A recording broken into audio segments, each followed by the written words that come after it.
Hi, I'm still Anna Nolte, and we're still busy with Mother Baby Friendly Initiative, the breastfeeding series, and we're busy with session 2, and we are going to do lesson 4, exclusive breastfeeding now.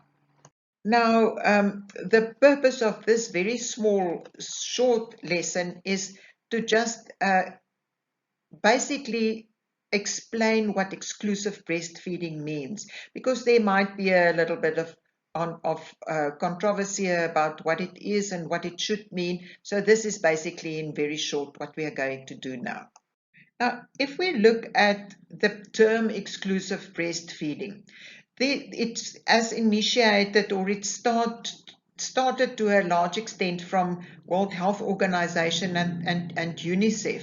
And they called for all mothers to have access to skilled support to initiate and sustain exclusive breastfeeding. This means that the mother, and this is basically, as we've said, also where the 10 steps are coming from, that we support the mother and help the mother to initiate and then to sustain exclusive breastfeeding for 6 months and ensure the timely introduction of adequate and safe complementary feeds basically after 6 months.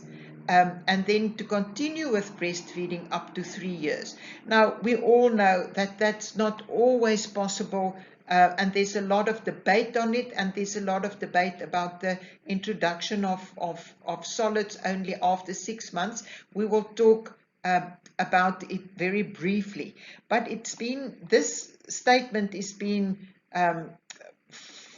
based on the fact that breast milk is perfectly balanced to meet the nutritional demands of a newborn baby up to 6 months of age without the requirement of any other foods.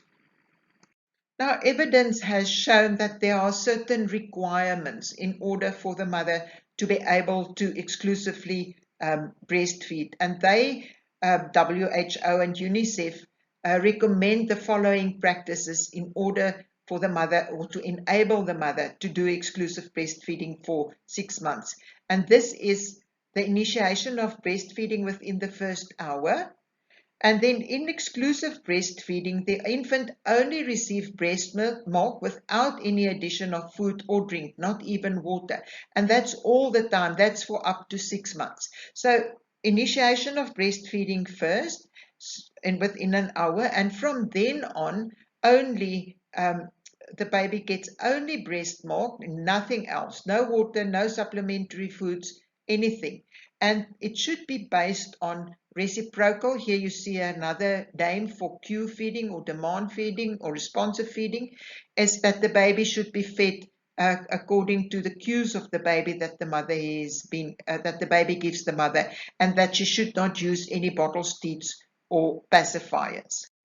Now, when one hears all these things and about exclusive breastfeeding and no other foods, we always think about the underdeveloped countries, the developing countries. Now, this is mostly what the WHO and UNICEF are aiming at, and to reduce the mortality being associated with early introduction of complementary foods, because then usually when the complementary foods are being introduced too early, we get a huge problem of malnutrition because the baby is not getting enough food.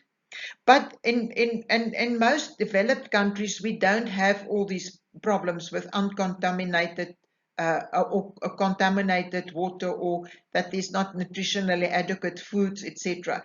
But it's the epidemiological evidence is now overwhelming that even in developed countries, breastfeeding protects the baby against, and we have seen that now so many times, gastrointestinal and respiratory infection because of the um, uh, uh, um, effects of the proteins in the milk, and the protective effects is also enhanced with greater duration and exclusivity of breastfeeding, because the moment that breastfeeding has been stopped, obviously this protective action has been stopped, or when it's been added up with other foods like supplementary foods or um, solids, then obviously I almost want to say this infection and allergic protection is being diluted when the moment that other foods are being introduced as well. There's also a reduced of sudden infant death syndrome if the mother is exclusively breastfeeding. Atopic diseases like eczema is more kind of related to allergies. And in some studies, it even suggests the acceleration of neurocognitive development. We have talked about that in our previous session.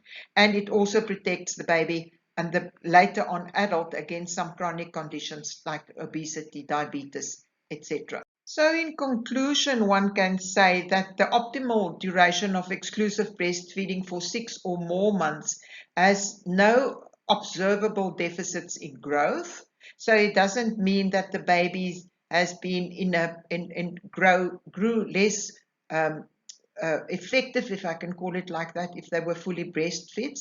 And their mothers will also remain amenorrheic for 6 months postpartum, which is also, again, a very important factor when it comes to contraception in the developing countries. Now, also, there's no benefits of introducing complementary foods between 4 and 6 months, because this is where a lot of debate is on. Should complementary foods not being introduced at 4 months instead of 6 months? But there's lots of research that has shown that there are no any benefits of introducing solids earlier. The only possible problem is iron status, because there's not enough iron, or there might be a iron deficiency, specifically if the mothers are not in a very good, healthy status. But then also by doing iron supplementation is also much better, and gaining from all the advantages instead of giving the baby solid supplementary too early. And that brings us to the end of this session. So now you're going to do your last quiz, and this quiz is not specifically, this is too short a session to do a quiz on this session, so you will do your final quiz on all the lessons. I hope you have learned something, and we're looking forward to session 3, where we will talk a lot about latching, attaching, positions, cues, etc.